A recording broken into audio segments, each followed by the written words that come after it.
Hey, this is Thom Zahler, creator of Long Distance, and you are listening to the GeekCast Radio Network. Welcome to Back Issue Classics.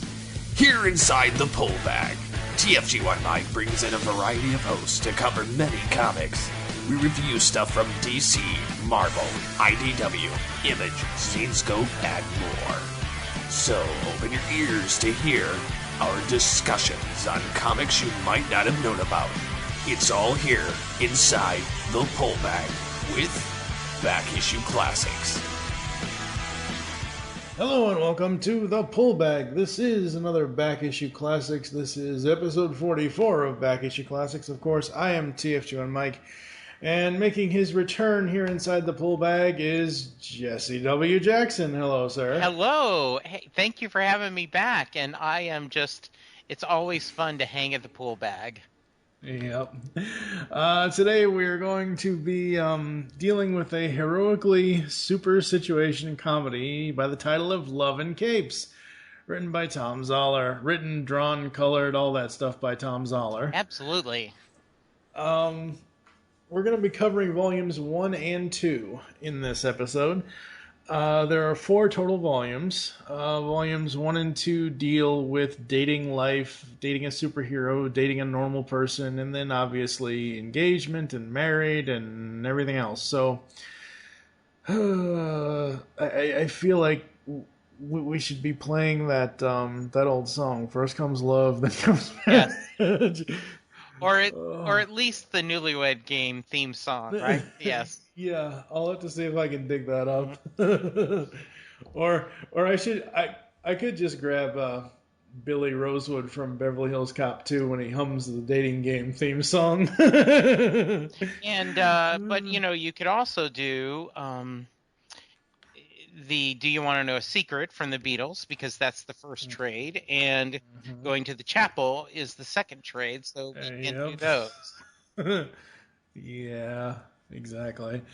So, Love and Capes, as I said, it is the heroically super situation comedy from Thom Zahler. It's about a superhero who eventually dates a normal girl, and we open up with the first issue here. I love how they lay this out, where the characters in the story are pointing to a newspaper about the Crusader, and then instead of having like a credits page, or most comics will just have in the very beginning, they'll have like a created by page. It actually has written in photos by Thom Zahler. I thought that was hilarious. Absolutely. How they work it in. Absolutely. And if you have not taken time to read the small print on the newspaper, there is a couple of in-jokes thrown in there that Thom talks to the readers about. Mm-hmm. Yeah, he throws in a whole bunch of stuff. He even throws in his email address. Yes, he does.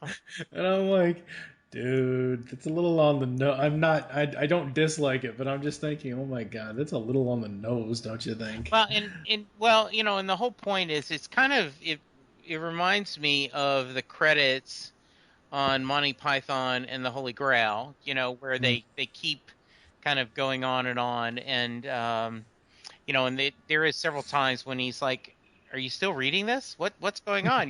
What's go away. So very much fun. I love the joke on the price, though, for the paper. $1.25, still a bargain. Please don't use the internet. Yes, exactly. Yes. Which is even more funny now, as newspapers continue to really, really suffer. Yes. So, Mike, we have talked about this before. You came through Love and Capes through Long Distance, correct? Long Distance. And when we did your Origins episode, I had yet to dive into Love and Capes. But I have since done the first 2 volumes. I have the other 2. I have Volume 3 and Volume 4 as well, but I have not read those yet.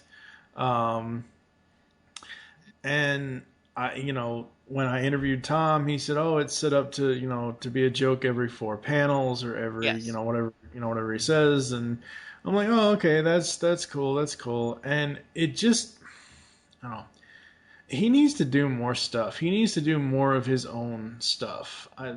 When I interviewed him, he said that by the time Love and Capes, because it's no real secret, it's on the cover of the fourth trade that they eventually have Right. a child. So, it's not really a spoiler to say that. He said after that, he was like, well, what else are they going to do? I just don't know. And he moved on. I'm hoping he's going to do more long distance at this point. But Love and Capes, it really, it really still holds up to today. It really does. This is not a comic that, okay, sure, a lot of the references date itself, but I mean, it's still hilarious to read this book. So I was going to ask you that. I was lucky enough, and I could not find the email, but, full disclosure, Thom and I met in 1999 at a convention in New Orleans, and he and I kind of connected, and it was a lot of fun. We both were big Sports Night and West Wing fans. And a couple months later, when I needed some artwork done at my office, I reached out to him, and he and I, did a negotiation. He did some artwork for me, and then a couple of years later, he flew down to Dallas, and he did caricatures all day. You paid for him, he had a going rate, and he stayed at the office, and he said it was the first time he felt like he'd gone to a Thom Zahler museum because someone had complained that we didn't have any artwork on our walls. So I came up with a bunch of motivational quotes and, don't let the fear of striking out stop you from, going forward. There is no try, only do or do not. And, We stole that from Yoda. Yes, he did. And actually, and so, I did. We did a lot of quotes, and he did artwork for him, and we printed them out, and we had them in big poster boards and framed. And then he did different T-shirts designs for us. And, he's sitting in my office and ready to go start caricatures, and somebody walks in wearing a T-shirt that's got his art on there. And then we go into my contact center, there's stuff, and he's like, this is bizarre. So we've been friends a long time. And he emailed me, and he says, I have an idea of a new series. He had done Raider, which was his spy novel, and he said, I really want to do a romance comic. He says, kind of like that My Superhero, the British comedy, where most of the superheroes will be offline, and I think this will be fun. And so he did the first one, and it, was fairly successful, and then he did a second one, then he did a third one, and it was weird because, at this time he wasn't doing it in a regular time. Just, every few months he would do an issue. He'd save up the money and go, and he was freelance, but he was doing a lot of, corporate work and other stuff. And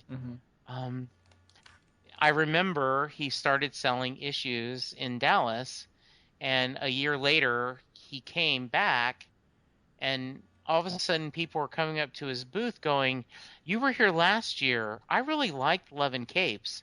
Do you have more books? And he's like, yes, I do. And it's been a really joy for me as his friend to kind of watch this roll on and go. So I'm glad you've enjoyed the story and think it holds up, because I think it's not only funny, but I think it's a really good story. It is. And a sweet story. It is very much so. And when I say hold up, it's not just the fact that, they make a reference to something that happened 7 or 8 years ago or however the heck long, it's like the very first page after the newspaper where Mark and Abby are sitting in the diner, cafe, wherever they are, I don't know. And, she's pointing at the newspaper and she's like, Mark, they used there instead of there in the third paragraph. These people are supposed to be professional writers. And I just laugh at that so much because that's not just happening 8 years ago. It's still happening today. People still do that. So that's what I mean. It holds up because it's not just stuck in a time capsule. There are certain things, there are certain references that might get stuck in a time capsule, but overall, the story, oh man, it is so good. So we run into this whole thing of,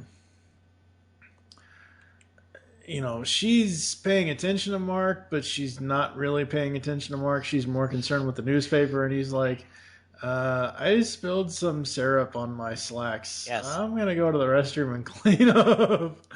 Yeah, and so Thom, much to, as I pick at him sometimes, and I promise not to be too fanboyish about him, but, he set as the writer, he sets the format up from the beginning. 8 panels on most pages, and every fourth panel is a beat or a joke.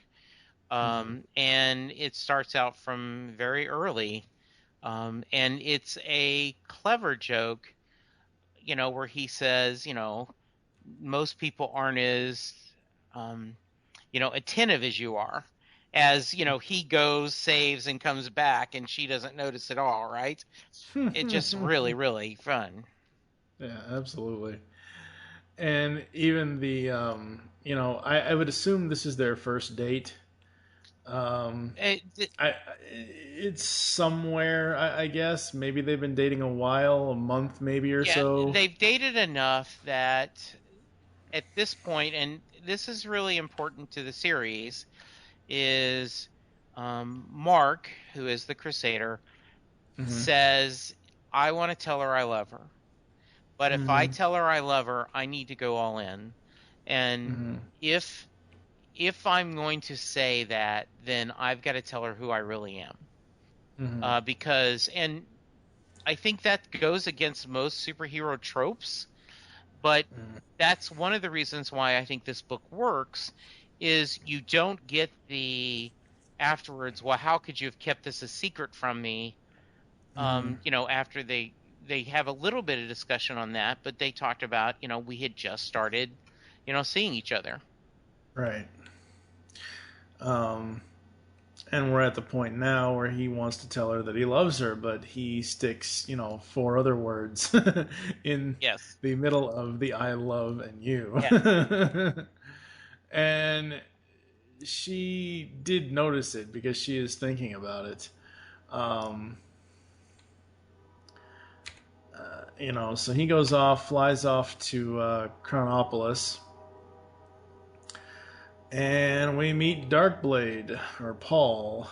And at this point, when I was reading it, I'm like, okay, it's The Incredibles. It really is. You've said that before. I think that's really interesting. I, of course, think Crusader is Superman, Darkblade is Batman. Yeah, and absolutely. From my DC background, this is the the Silver Age where Batman and Superman are friends. And I love the idea that Paul and Mark are best friends, and they share coffee and conversations all the time. Oh, absolutely. And the only reason why I make the Incredibles reference, and Thom, I've seen him say this, that, he is a fan of Brad Bird, and yeah, you're right, it is more Superman, Batman, Silver Age, but just the whole thing with him, with Mark dating Abby, with Darkblade essentially being, I don't want to say he's a third wheel, but he's right around that area a little bit sometimes, because he's always the friend that obviously he's Mark's best friend, but Thom makes it clear in a later issue that Mark / Crusader is only friends with Darkblade. He's not actually friends with Paul, the alter ego, because that's the other thing you got to juggle with these whole things is the alter egos. So we meet Charlotte, Abby's sister, at Abby's business, Abby's Books and Coffee.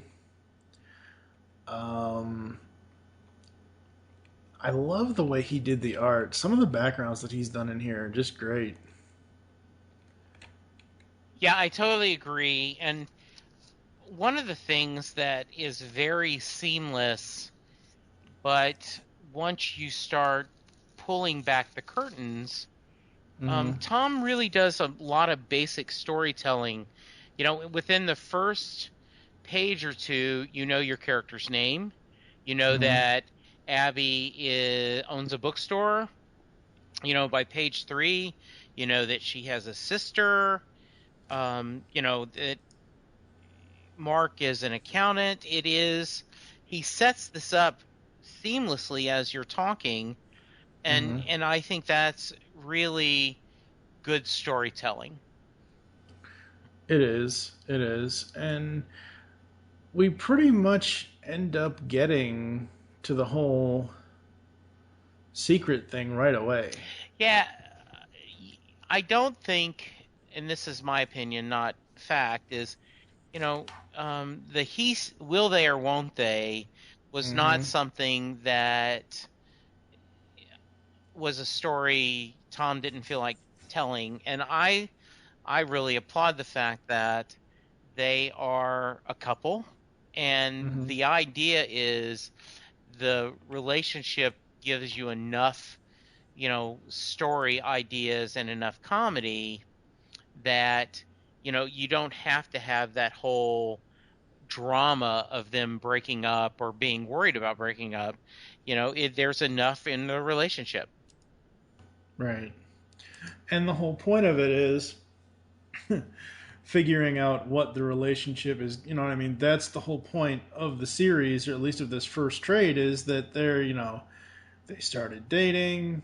They're going to, you know, figure out what's it all about and whatever else. And just some of the stuff that just happens in here is just absolutely amazing, folks. I really, really dig it. I think outside of Mark and Abby, I think Abby's sister Charlotte is my favorite character out of this first trade. You know, Charlotte is an amazing character. In a lot of ways, I think Charlotte grows the most in the series when you go from where she starts in the first trade all the way to the fourth. It is really well done. And Paul as Darkblade grows very interesting too, and Thom the writer has a lot of fun with, you know, Paul being the world's greatest detective, quote unquote, and that's a running gag, and it keeps, you know, Mark as the Crusader, like, how did you know that? Is a pretty funny thing. Yeah, that is so the Batman trait. I mean, that's that is where I see Batman and Superman in Darkblade's ability to basically just detect the future without even having to jump into a DeLorean. Absolutely. Because we all know the DeLorean is the best way to travel through time. Well, I might argue the TARDIS, but go ahead. Through time. Yes. Through time, not time and space. Okay. Through time. Fair enough. Okay. Good deal. My favorite panel in the trade here, one of them is when Charlotte's trying to guess. Yeah. And we get to the last, he's a Crusader and he flew you to Maui, and Abby's just like, worst superhero girlfriend ever. That is so funny. And so, you know, and they have fun with that later where, you know, we find out that he can, you know, he's super fast. So they end up going to Maui to sunbathe. And she comes back with a tan, and that's how Charlotte, you know, figures out, because she keeps wanting to know what's going on. And Right. then later we see Mark the waiter again. Mark goes, "Oh, did you go midnight tanning?" And yes, oh, that sounds fun. And Mark's looking at her like, "Was that really that hard?" So that was wonderful. And then I love the effects Zahler puts on. You told your sister? Yes.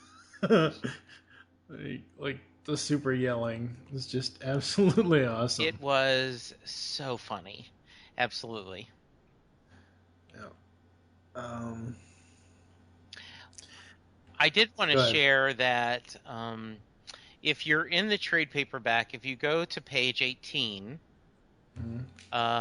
this is the page that I've been lucky enough to go to a lot of conventions and work in Thom's booth. And when he's pitching the book, he will go to page 18, and it's the "What's Your Weakness" page, and he will say, "If you read this, it's a good feel for the book." Right, yeah, this is the page with Amazonia and Abby. Now, page 18, maybe I got it wrong. Let's see. That's what it is in the trade. Okay, maybe I have a different trade. Yeah, 18 is the... so it's the page, it says, "So, Mark, you have a weakness." What kind of question is that? So it... Okay. Yeah. Oh, okay, yeah. And he will show that page to people visiting the booth, and I will not spoil the joke, but he says, if this gives you a good idea of what's going on. What did you think of Mark's parents? Mark's parents are essentially Jonathan and Martha. But they're Jonathan and Martha from Lois and Clark. Yes. Oh, Yeah. One of the things I love about Mark's mom is that, especially in the early issues, everything she said could be taken both ways. Like, Right. "Oh, she's not skinny like your last girlfriend," and she's saying as a compliment, but Abby could be, "Oh, so she's calling me fat." Or, Yeah. I don't mind that you're spending Christmas with your family this year, and the implication could be, I'm warning you that I better have Christmas next year, or it could be, I'm already assuming that you will be back next year for Christmas. So I love the idea that Thom, and a lot of Amazonia's dialogue in the early issues are about that too, where they could be read both ways. That if Abby is paranoid, she's going to say, "Oh, your mom doesn't like me," but Mark or something could hear, no, that isn't what it's been at all. Which comes back to, this is a deeper book than what it may appear. It's funny, but this really is handling relationships and the real world of dating and try to get things, I think, really well done. Absolutely, it does. I think the only character in the entire series to the point of the first few issues in Volume 1 here, once we eventually meet him, that I just can't stand is the brother. The sportscaster brother. Oh my god, I want to kill that guy. I think it's interesting because I agree with you, Quincy, and I think part of that is by design, that this is a character that Mark, doesn't necessarily like, and I think that's very typical when you're involved with a relationship and you meet the family. There's always one or two that you go, "Ugh, I don't know why do I need to be part of this family?" And it's also, I think it really puts a good line on the frustration of being a superhero, that no one knows what you're doing. You know, and I go back to, the Superman movie with the young Clark Kent, where he's telling Glenn Ford, who's playing Pa Kent, I could score a touchdown every time. And, the Pa Kent and the greatness of Glenn Ford says, I don't know what you were here, but I know you came here not to score touchdowns. Mm-hmm. But there is a frustration where you're good at something and you can't let your light shine. You have to deliberately be less than what you want to be for a bigger reason.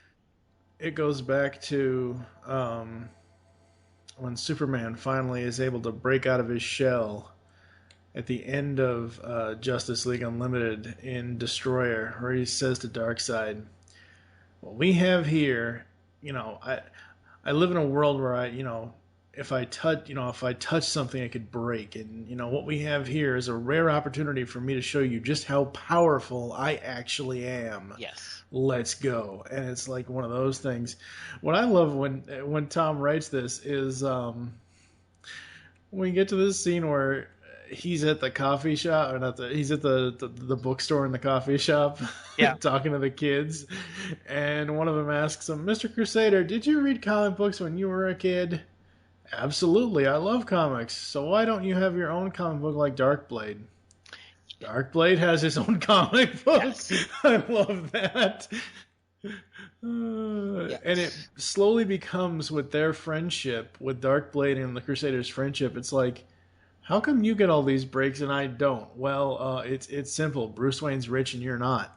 Even though I know his name is not Bruce Wayne in this, but yes. Again, yeah. You're absolutely right. And I think it's very interesting to bring up that when Abby and Mark are trying to convince him to this version of J.K. Rowling's, the D.M. Hawson is, this famous writer that was supposed to be in Abby's bookstore, ends up not being able to show up, and they're all concerned about all these kids that are going to be there screaming and yelling. And she convinces Mark to make an appearance. And this is the first kind of risque joke that Thom makes, and it's where he says, I'm fine, but if I'm wearing a costume today, you'll be wearing one tonight. Yeah. And I thought that was very funny and very interesting. I also like that Mark doesn't share his secret origin, and that kind of becomes a ongoing joke, right? Mm-hmm. That it's often talked about, and they really don't ever give his origin, because I think Thom lets us readers determine ourselves what this is, because it's going to be better what we come up with than when anything he could. Yes. Mm-hmm. Yes. Absolutely. Uh-huh. So we get back to the Liberty League satellite, and oh boy, Abby's up there on monitor duty with the Crusader, and lo and behold, Amazonia shows up, and she's on her way to the holidays with her family on her planet, and just wanted to stop by and bring him a Christmas present, right. And it's like, wow, you can immediately tell that these Abby and Amazonia are not going to get along. Yeah, and kind of a fun story. And Thom has shared this in different interviews, but he had not planned on Amazonia to come back. The idea was, in the first issue, the joke is, your ex, you find out your boyfriend's ex is, basically Oprah and, a supermodel combined. Amazonia is a Wonder Woman type, but in this world, she's also incredibly rich and successful, and she doesn't have a secret identity, and she's just one of the most glamorous people in the world. But the audience loved her, and so that's why he had her appear in the Christmas issue, and then when they do the Valentine's issue, and he's doing this other things, because the audience just really embraced her, and she is a wonderfully fun character. She is.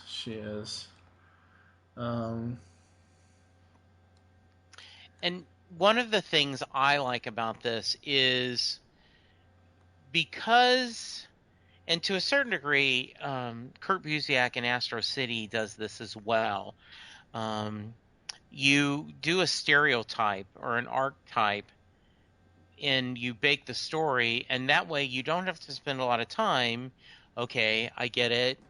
Darkblade is detective and doesn't have superpowers, but he's Bruce Wayne and Batman. And Mark is a Superman type. He's very, Boy Scoutish and helping. And then, so you get these kind of shorthands that help you tell the story stronger. But it is not. It is truly just a shorthand. It isn't a copying or cheat. Yeah. Absolutely. Yeah. So we're at Christmas. They meet the parents. No pun intended. Yes. Thankfully. Right. They go back to Mark's. They go back to Abby's apartment or Mark's apartment. I forget which one. Back at Abby's, and he gives her the present he was going to give her, and it's a day without powers because she wanted him all to herself for a day. So again, a lot of this series, and at least in the first two trades, because I haven't read the other two yet, but at least in the first two volumes, it's very Lois and Clark. And I'm not saying that in a bad way at all. I absolutely love Lois and Clark. I love Lois and Clark New Adventures of Superman more than most anyone I can think of, because everybody else seems to think that show is a travesty. Yes, it has a few bad episodes, but overall, the overall story is just absolutely amazing. Well, and he's mentioned that in the pitch that Thom has said, it's Lois and Clark without the sucky parts. And I do think that there is a lot of beauty to, the idea of, well, it's your first Christmas together. So you've kind of established that, they dated long enough that they're in love and they've told each other they love each other, but they haven't, it has been less than a year that they've, and he leaves that fake. So I think all of us have done that in a relationship, going, okay, it's our first Christmas. I need to hit a home run on this present. And they embrace, like, this guy can create diamonds with his hands. What do you get him? And what do you expect him to get you? So very, very interesting. Mm-hmm. The second issue pretty much ends with, Merry Christmas, love you, now go save the day. Yes. And he flies off.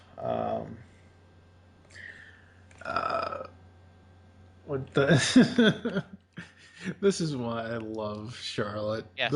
The third issue in the trade opens up with, I hate my sister. Yes. Oh, I absolutely love that.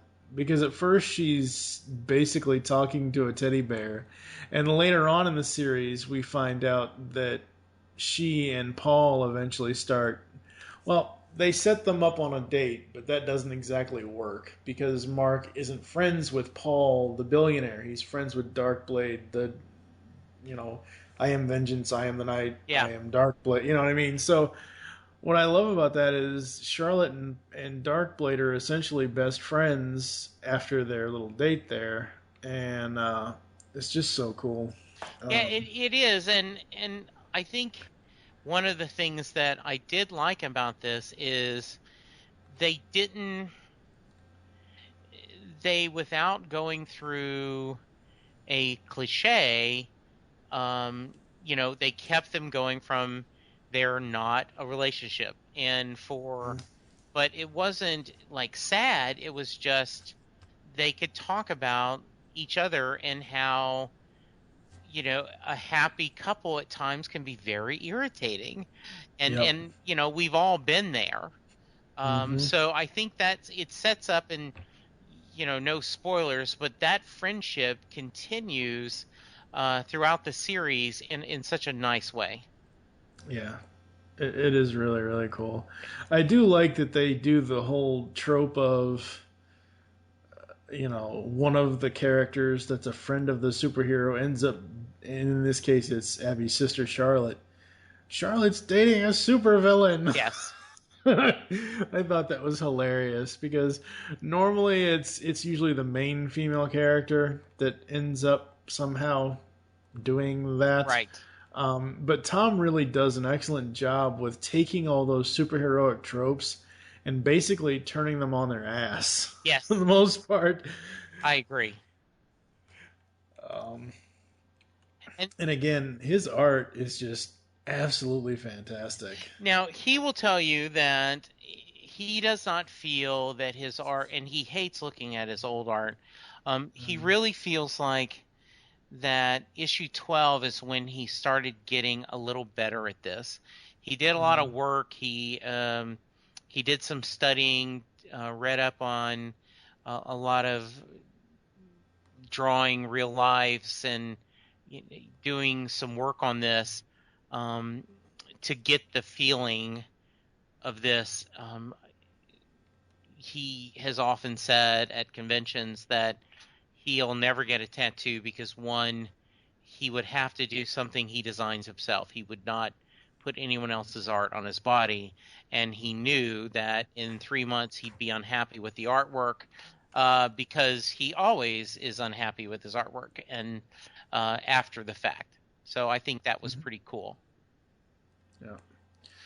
And with it, go ahead. No, and I think it's also interesting that because of this, he wasn't on a schedule. Thom was self-publishing. This was an independent book that, he kind of worked around holidays, and also, he did a couple of free comic book days to help promote the book and gave away issues. Right. Well, in the beginning, you got to start somewhere, right? Right. I mean, you got to, and you still have to continue to put in the legwork and whatever else. But I mean, once IDW comes calling, just go with the flow. And did he share with you with your interview about how he got a trade paperback through IDW? I don't remember. Well, I'd have to go back. If I do, and if you guys, we'll certainly. I know Thom would love to come back and join you, but oh yeah, absolutely. He had done the first 6 issues, and was really happy with them, and he happened to run into, through a friend of a friend, Harlan Ellison. And Harlan Ellison said, well, why aren't you going to put this in a trade paperback? And he said, well, I've got to find the money. I've got to do it. Well, why don't you just have IDW do it? And I'm probably telling the story wrong. And Harlan Ellison picked up the phone, called the publisher IDW and said, hey, I've got this book. I think you guys should do a trade paperback. And the publisher of IDW has said this on his blog. He went, okay, if Harlan Ellison tells you to check it out, we do. He said, and I started reading, and I said, oh my God, we should be doing this. And that's how he got his first publishing deal. And then, the second trade, and all these have been individual issues and on their IDW banner and then put together. So, yes. Right. Yeah, absolutely. Mm-hmm. I just love these stories, folks. I mean, the first trade alone. Yes. It's just got so much good stuff, and the story is so. It's so. I don't want to say revolutionary because it's not many comics, start a new revolution, but for a superheroic romantic comedy thing, this is pretty evolutionary that he's doing this, that he's writing this, that he's adding these characters, making the story progress. Because by the 6th issue, it's like they've really found a mold. He's really found a mold for the story, for the art. This isn't, well, I don't want to single him out, but I'm going to do it anyway. Yeah. This isn't DC Comics with having one writer and 12 artists, or one writer and 3 artists, one doing the current time, the future time, and the past. And this is all Thom. It's all consistent art. The characters look great. The backgrounds, for the most part, the backgrounds of this are fair. I don't want to say they're simple, but they're. I mean, I think that blue. Yeah, I think, one of the things, he developed a style. The word balloons are kind of transparent. He does not spend a lot of time on background. There is a lot of people talking, but that's his Aaron Sorkin influence. And the idea is, this isn't a book about superheroes. The superhero stuff kind of goes off stage. The idea is, this is about, Mark, who is an accountant and happens to be the most powerful man in the world. Abby, who owns a bookstore and is in love with the most powerful man in the world. And what my wife loves about this story is, she says that Thom draws, quote unquote, real women. They look normal. And the stories are things that make, and I hate to say the word of, real world, but it is realistic. Do you like your in-laws? You just talked about Quincy is a royal pain. Introducing the exes and how do you do and back and forth. It is a, and the idea was that, each issue is kind of an episode, and then the 6 of them make up a season. So you get multiple storytellings. You get each of the 4 panels where you get a beep, you get a kind of joke or a smile, but you get a whole story, and then all 6 of them together kind of tell a bigger story. So it is complexity in the simplicity, right? Mm-hmm. Yeah. Absolutely. I totally agree with you. The cool thing about the trade, and this is one of the reasons why I love the trades, because I'm looking at volume 2 now, going to the chapel. Yeah. When he does the introduction, and he basically lets the characters do the introduction. It's just so hilarious. I just love that so much. The back and forth on the introduction. Yeah. Just absolutely love that. And yeah, you get all the fun of, well, how's he going to ask her? What's he going to do?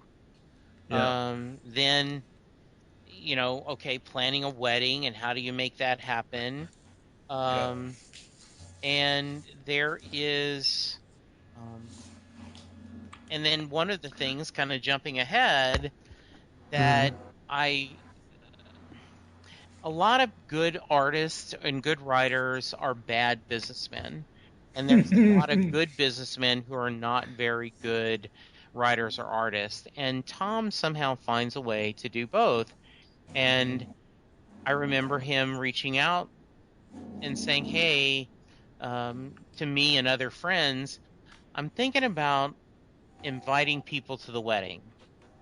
And you go, what do you mean?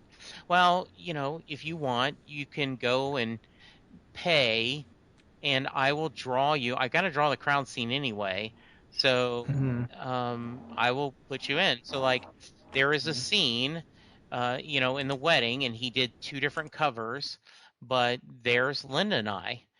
He did a caricature of Linda and I. We're in the wedding, and so, Thom's mom paid for all the family to be there, and and so it was a nice way to include your fandoms, your fans, but at the same time help market the book. And you mean Thom with the book? Yes, exactly. And and as you talked about, the name of the second trade is Going to the Chapel, with a picture of him carrying her in a wedding dress. So, spoilers, they get married. Yeah, I mean, like I said, and I'm not saying this in a bad way at all, because I love Thom's work. Yes. Like, I do. It's very on-the-nose comedy, and that's fine. That's absolutely fine. I think I almost did a spit take with issue number 8's cover. I love that.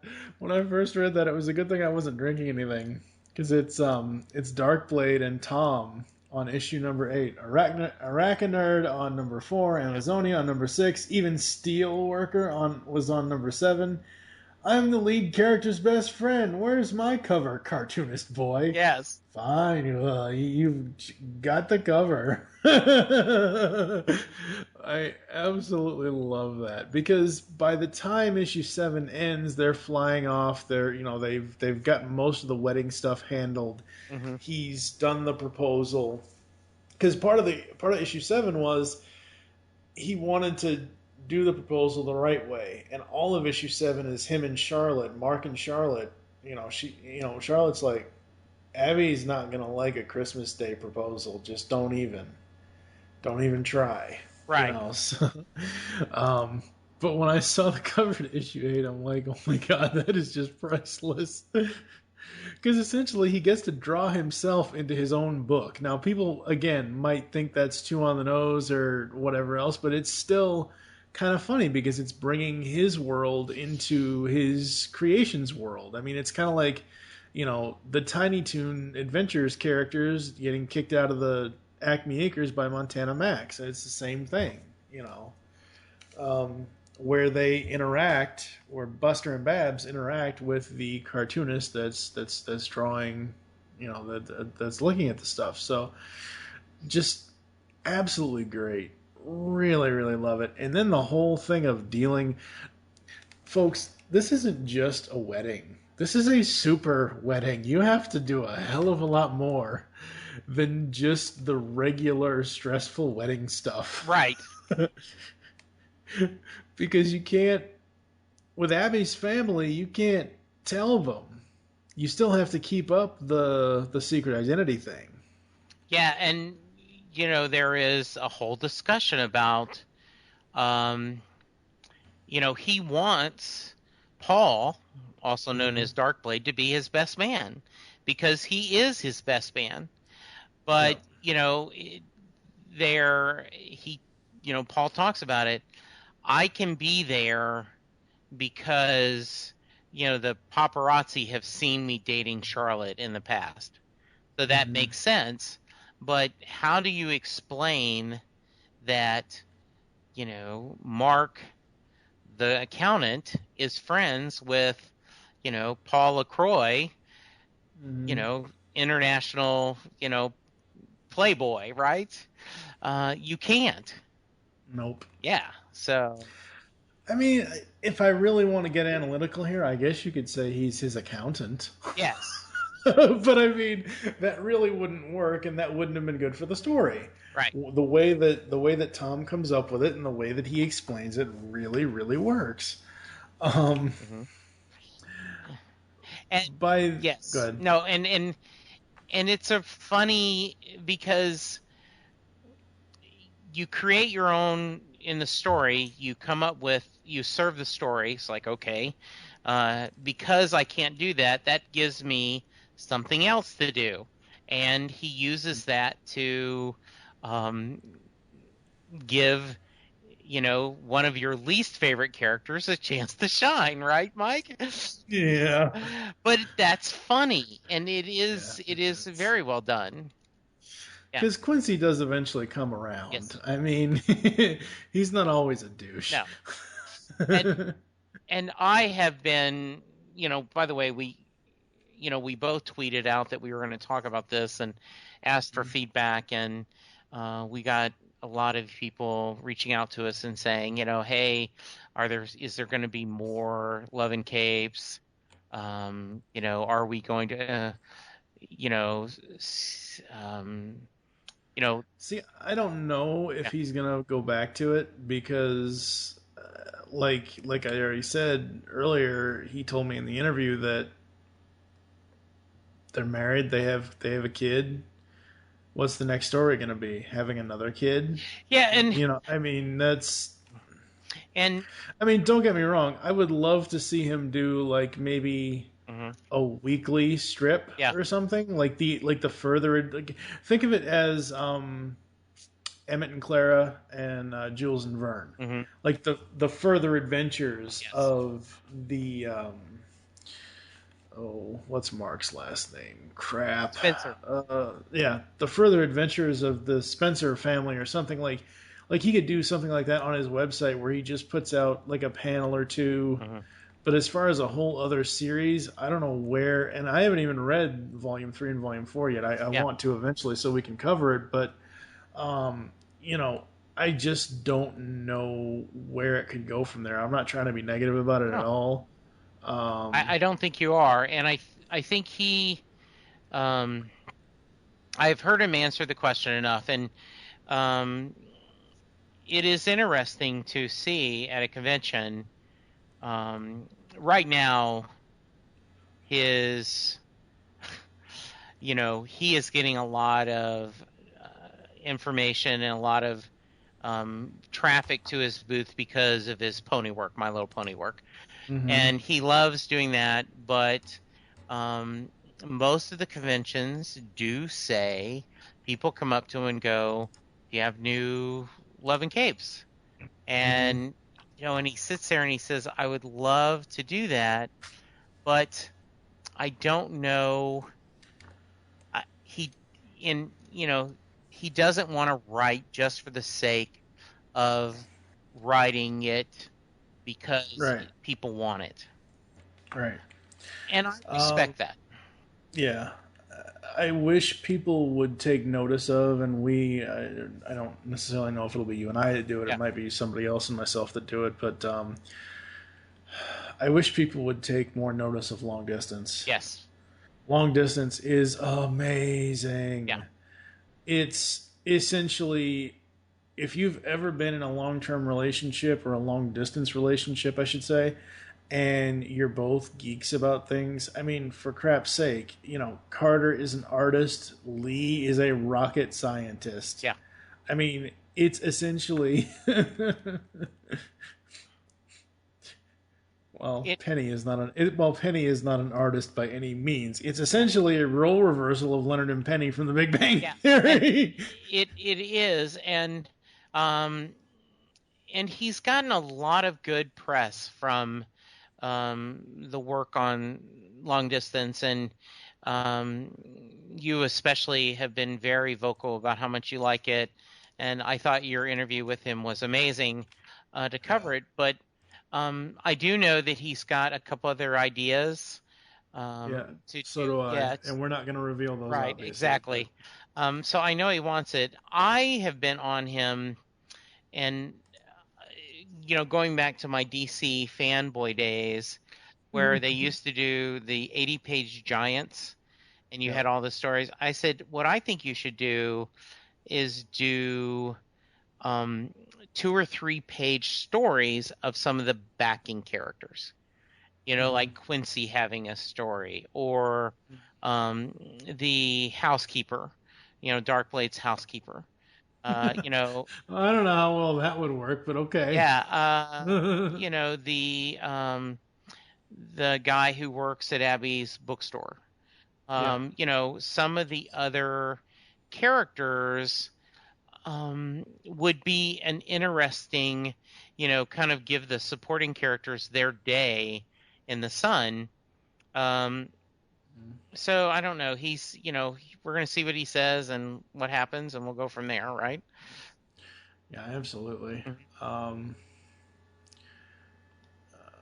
I do know, like I said, I've been trying to get people to notice, and I know we're talking about Love and Capes here, but I've been trying to get people to notice for long distance since I first read it. And I told him in the interview, I said, I've read all 4 of those issues. I've read the entire story at least 8 different times. Yes. Because I sat here and I wrote a full-on spoiler series review for my website, geekcastradio.com. And I would write about a scene. I would say, okay, this is what happens. This is what I like. This is what I don't like, or whatever. And there wasn't a lot that I didn't like. But, it's one of those things where more people need to check that series out. But anyway, back to Love and Capes. We're up to about issue 10 here. Yes. And this is about the point where Abby wants superpowers. Yes. So she's essentially, I don't want to say she's a flip-flopper, because she's not, but she's essentially, earlier she wanted to have him without his powers for, just one day. And now she feels that she needs, in order to fully understand Mark, if they're going to be getting married and all that, she needs to understand what it is like to be a superhero. So she goes to Dr. Zamatak, or whatever his name is, and she's like, yeah, I just want powers. That's all. Yeah. And again, what Thom does here is simply amazing, because he takes one episode of Lois and Clark and turns it into a whole issue of a comic book. Yes. It's just hilarious. I absolutely love it. It is very interesting, and also very poignant that this is a quote unquote funny book. He is telling a humorous story, and but he is not afraid to pull your hearts a little bit, right? And I think it's amazing so that we can do this. Yes. Yeah, absolutely. So I think my favorite part about this whole issue is Abby's got the powers. Now she needs to find a costume. Yes. The costume changes are simply amazing. Yes. When it hits on Amazonia, she's like, I'll just delete that from memory. You should do the same. Yeah. Yes. 270s. No, just no. Yes. Just absolutely love. Yeah, it is very, very funny. It is really an interesting thing how he does this. They make a joke about what's she gonna use her name? And they ask Mark. Well, I used Crusader was my high school, mascot. What was yours? The Cougars. Yeah, I'm not gonna do that. No. So awesome. Yeah, I love the interaction between Darkblade and Amazonia, and by the time that panel ends and Mark and Abby show up, and Amazonia's like, Lord, I hate irony. Yeah. Oh, man. It's just so fun. This series is just so fun to read, folks. Yeah, it is, and I want to stress that It is a really well done story. He does do some very interesting storytelling in this with the wedding. If he tells a little bit in the afterwards, where and there is kind of an interesting superhero twist to the wedding, which is kind of nice. Yeah, absolutely. It really is. And I mean, really, they're all superheroes. Well, most of them are anyway. Yes. And you have to figure out how are you going to deal with that with the regular people at the wedding as well. Yeah. And it's just so... it's just so easy. And I love how... Abby basically gets stuck in Paris. Yes. Absolutely. Because what we didn't really say was Charlotte has gone off to Paris for some job or something. She's there for school. Yeah. So one of the things that I really like is the characters change and move. Mm-hmm. And so in the very beginning, in the very first issue, Abby makes a point about, well, maybe you should have finished school. And so they bring up the fact that, she's now going to finish school. And that's really cool that they're actually going to let them do that. So I think, yes, but it is kind of a real world problem of, okay, what do we do if I'm stuck? I don't have a passport. What do I do?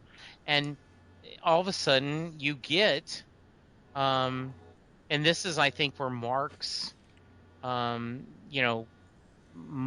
kind of becomes the fun of, okay, let's, I'm going to show you this, and we're going to fix this. So that's really well done.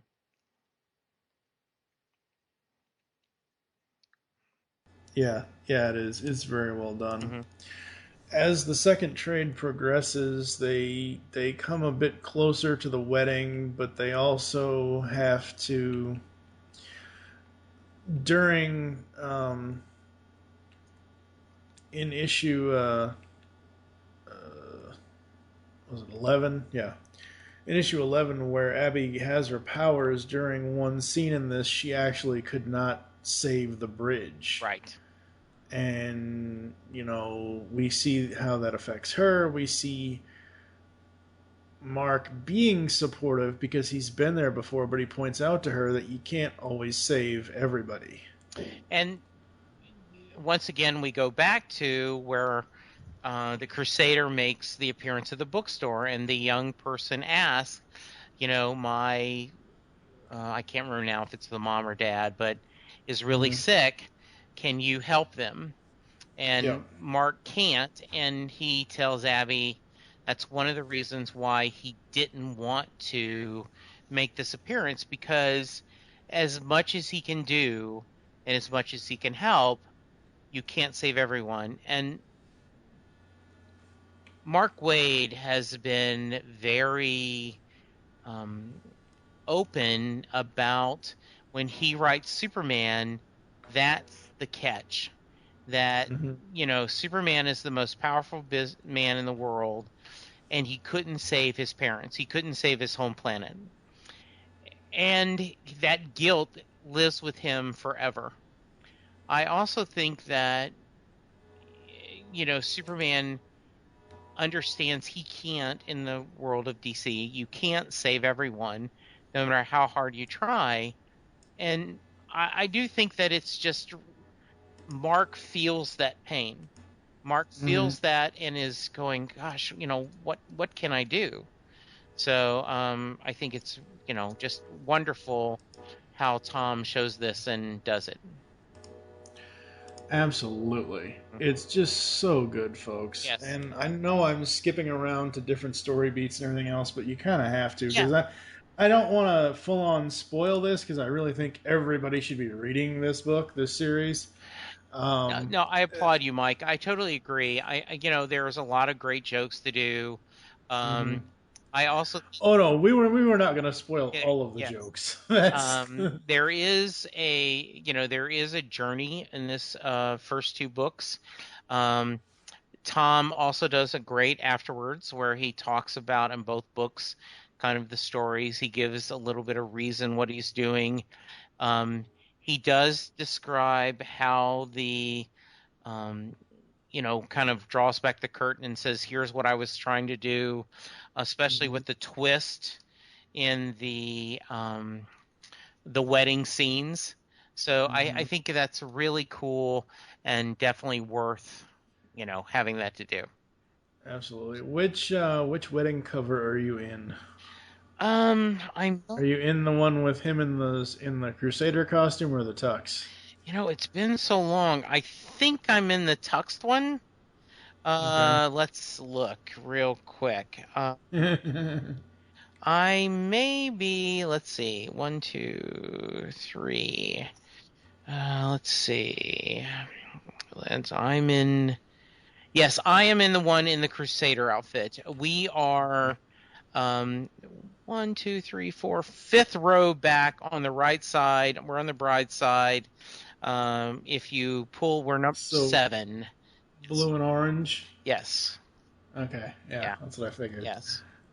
And awesome. Yes. And I love the just the sweetness of this story.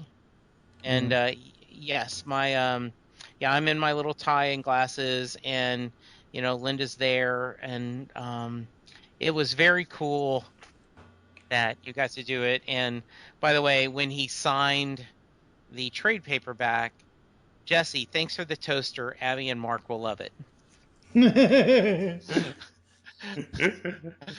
That artist boy, he's funny. That cartoonist thinks he has jokes. Yes. So issue 12 here is all about the day before, the night before the wedding, and everything else, and the whole tradition of the bride and groom can't see each other and everything else. And we get to the point about the dress and all that, and we see that Abby and Amazonia have to try to get along for the most part. Yeah, they really do. And I think that one of the things that this book does, it's not afraid to make, even though they're capes, they real people. And that's what's really nice about this. And they do make a Amazonia in a lot of ways, right? Very interesting. Yeah, absolutely. And then the twist. I was so not expecting the whole alternate Earth thing or alternate dimension thing. Wow. Yeah. And just having to see it, and it's not really alternate. It's more of time travel than anything. It is alternate, but it's more of a time travel thing than anything else. Yeah. And it's just so awesome. He essentially turned the Abby we know from our time. He essentially turned her into Linda Lee. Yeah, I could see that. He essentially turned her into 1984 Linda Lee, Supergirl's alter ego. Yeah. Which I absolutely love. I just find this so hilarious. That he went and did this. It's just so good. Yeah. I totally agree, and it is just a lot of fun that they're enjoying themselves and doing this. It's just it is well done, and I know we're kind of gushing over it like a bunch of fanboys, but we are. But it's just so good. Like, Yeah. okay, there isn't anything in here that I can nitpick at all. Yeah. The art is, because it's Thom. Yeah. It's not Thom on the writing and somebody else on the art. Yeah. It's all Thom's sensibilities. It's all his, I mean, even at one point he throws in a millionaire joke. But it's just one of those things where I think that I'm kind of glad that I read Long Distance before I started reading this series, because I've now seen where he's gone and where he's come from. So, okay, Long Distance, that's his second series, and obviously it's completely different characters. It's his art style, but you put Love and Capes and Long Distance side by side, and I know the Long Distance trade is coming out soon, ish. You put the Long Distance trade, the first trade, against the first or second trade of Love and Capes, and it's like night and day. Well, because it's it's Thom, but he did something so different between the two series. Well, and I think he really tried to do that. The Long Distance is a straight romantic love story. Yeah. And, Love and Capes is a sitcom. There's a lot of in-jokes. You can see Doctor Who and Martha in Subseeds. Mm-hmm. He'll do, in the episode, the scene where there's a bottle of wine showing, the cover of issue 5. It is J.B. Bordeaux, the year 1959. I was born in 1959, and J.W. is a lot of times I'm called. So, he put the J in there and put my birthday as kind of a Easter egg to say, hey, Jesse, I'm thinking of you. There's none of that in Long Distance. Long Distance is him saying, I want to make a romantic comedy, a romantic movie, not a comedy. And I agree with you. It's the next step, and I am eagerly waiting to see, where's he going to go next? Yeah, absolutely. Yeah. When was Love and Capes originally published? I don't remember off the top of my head. I know that it was, oh man. Okay, so this is around 2010, according to the back of the second trade. So so it is. It is 5 years old, but it doesn't matter. No. The only reason why I was asking, and I think this happened afterwards, I noticed two names in the wedding registry that I did not expect to see there. Yes. Dwayne McDuffie and Charlotte Fullerton. Yes. And I was wondering, and I'm sure Thom will comment on the website because I will point this out to him, was this before or after Dwayne sadly left us? I think it was before he passed away. I do know that Thom was very upset by his death. They had become friends through conventions, and it was something very, very. It affected him a lot.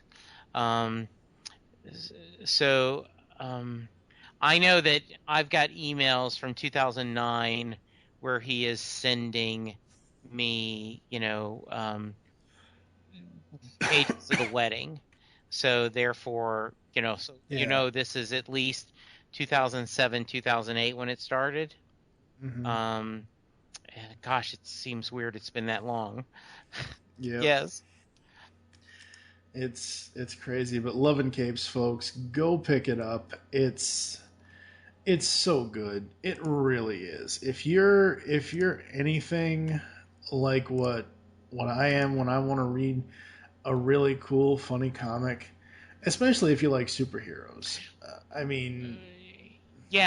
What I'd like to share is too often you hear people say there's nothing new, there's nothing original in comics, there's nothing original in movies, or I'm bored. And I will tell you, both Love and Capes and Long Distance are fresh takes.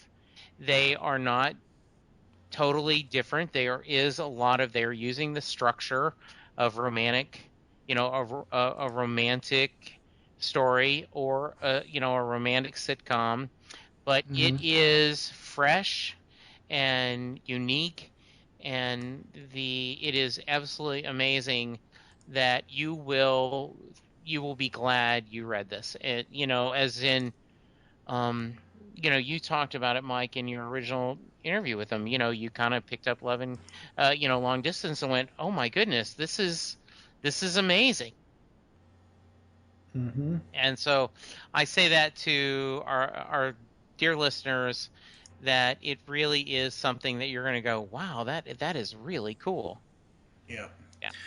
I'm looking now. I know not everyone is into the digital comics, and that's fine. Yeah. You don't have to be. I get it. Sure. I don't know what the print costs are on this because I haven't looked that up. But if you go to Comixology.com, you look at Love and Capes volumes 1, 2, 3, and 4, because Comixology did these. I don't know if it was Comixology the way they sorted them, or if it was IDW the way they submitted them, but each volume or each story arc is its own. Like, they don't just have one Love and Capes section with all 4 volumes. They have 4 separate sections with 4. It's almost like they're 4 separate series kind of thing, which I can kind of see if that was the case. Love and Capes, volumes 1 through 4, probably, if you buy all of them, volume 1 is $5.99, 2 and 3 are $7.99 each, and volume 4 is $11.99. Yeah. So you're paying just under $30. Now, I know a lot of people don't, or might be just over $30. I know a lot of people don't want to do that with digital comics, but I'm all about digital these days. Yeah. I just am. It's just so much easier for me, and I've said this story before in other pullbacks and our nearly 4-year history now, that I used to find myself, when trying to read trade paperbacks, not because I was bored with it or anything, but I would find myself sitting in my chair falling asleep, and the book would just fall out of my hand because I was so tired or whatever. So, I mean, finding Love and Capes digitally was just amazing. I'm trying to find the print versions here. I'm sure Thom has them on his website or something like that, but he does. He sells them. Amazon has them. He usually has all the trades at a convention coming to you near somewhere. He will definitely, loves talking about them and sharing. I have gone digital with my novels, but I have not made the plug yet on comics, though. I love it. Yeah, I know a lot of people do.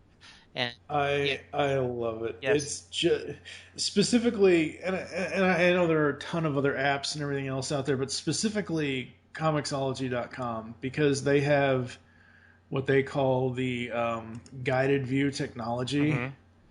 And especially with something like Love and Capes, it's so awesome. Like you said, it's usually 8 panels. It's a joke every 4th panel. And if you read it in guided view, it's like reading it storyboard style. So you're taking it one panel at a time. I've just now opened volume 3 of Love and Capes. Yeah. And it's just, it zooms in, it zooms out, it focuses on various things, and it's just so good. I cannot say enough about Comixology and their guided view technology. It's simply amazing. Absolutely. And I really would love to hear from listeners after they check it out what they say. It is, I just think you can't go wrong. It is absolutely wonderful. Yeah, Love and Capes from Thom Zahler, absolutely great. And there's geeky things here. I mean, there's superhero things here, but there's also, funny references, and obviously, like I said, his plan is the jokes every fourth panel and everything else, and the jokes really work. There was one panel, I forget where I screen capped it, but Abby, I think it's either in volume 1 or volume 2, I forget which one it is. She compares him to Beta. Mm-hmm. Yes. And he's like, did you just compare me to a outdated video format? Yes. It's that kind of... It is. And she, he says, well, I did say better quality. Mm-hmm. Yeah, absolutely. And I'll end my part with a story. So we were at an early convention, and the book he may have had 5 or 6 issues. It was still fairly early, and a guy comes up talking to Thom a little bit, and the wife is there, and you could see very clearly that she's come to this convention because she lost a bet or she's supportive. She has no interest in doing this whatsoever. Right. And I can't remember if it was me or Thom. It probably was me because Thom was talking to the husband, and I said, "Do you read any comics at all?" And she goes, "No, I don't read any comics at all. I don't get them." I said, "You will like this comic."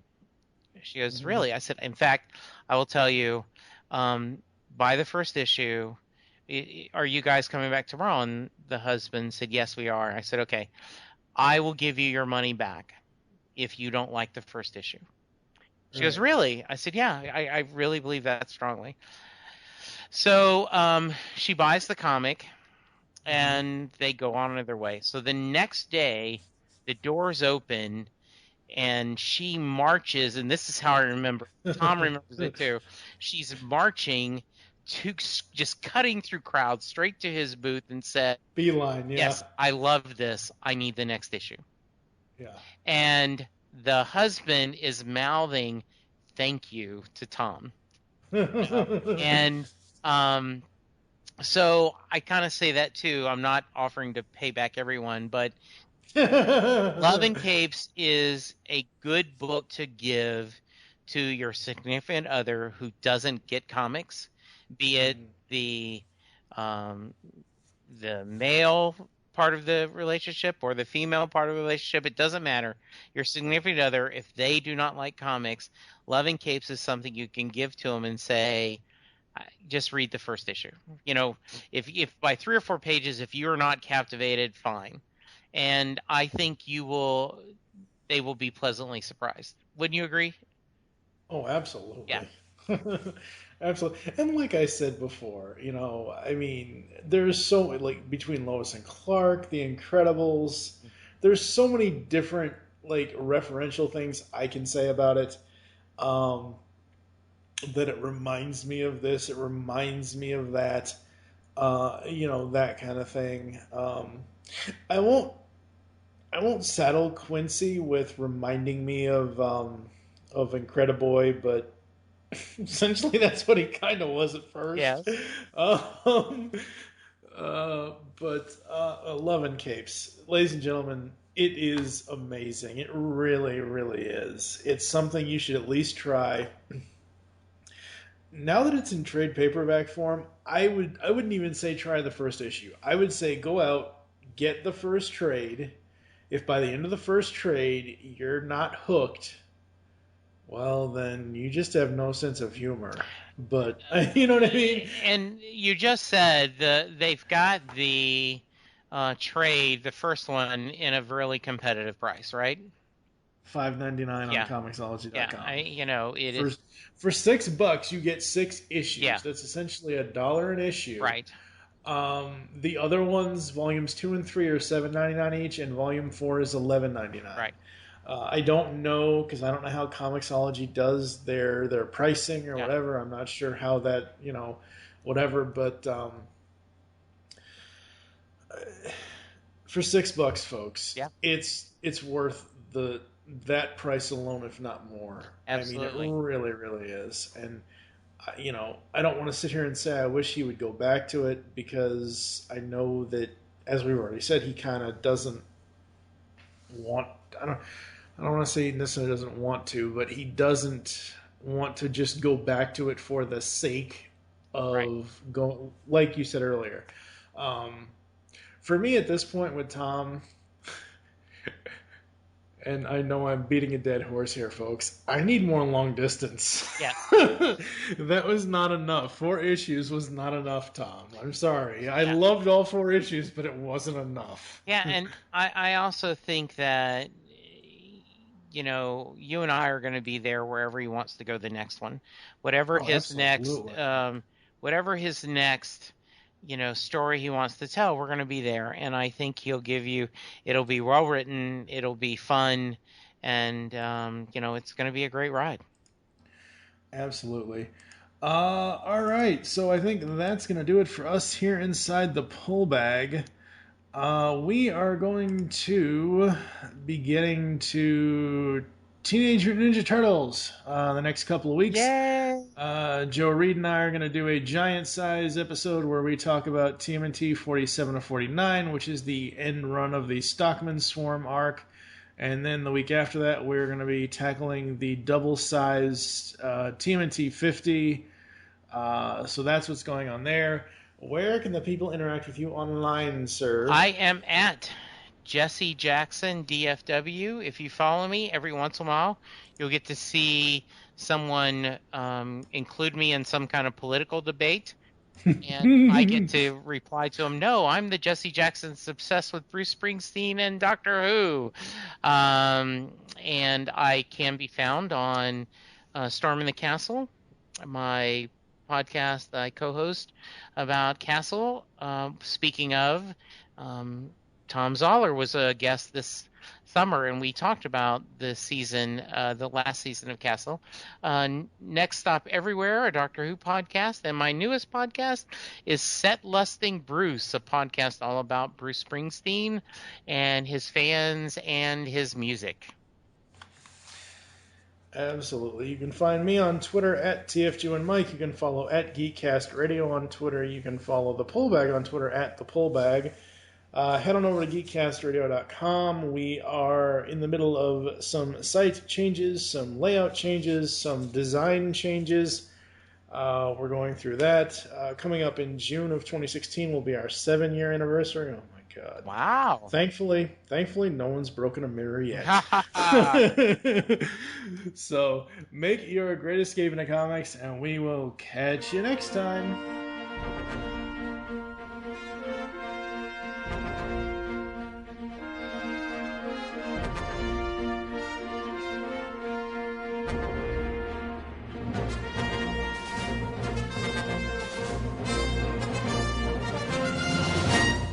Just heard the latest episode of The Pull Bag, the GCRN's comic review and discussion podcast. There are several ways to get in touch with us and leave feedback for the show. You can visit the website, geekcastradio.com, where you can comment on the episode and all of our different podcasts. You can rate our show on iTunes. Be sure to leave us feedback. Call the voicemail line, 502-526-5821. Please remember to tell us the show you are leaving the message for, and your name. Become a fan of us on Facebook by searching GeekCast Radio Network. Send us an email feedback at geekcastradio.com. Follow us on Twitter at GeekCast Radio. So until next time, make your great escape into comics and unleash the geek in you.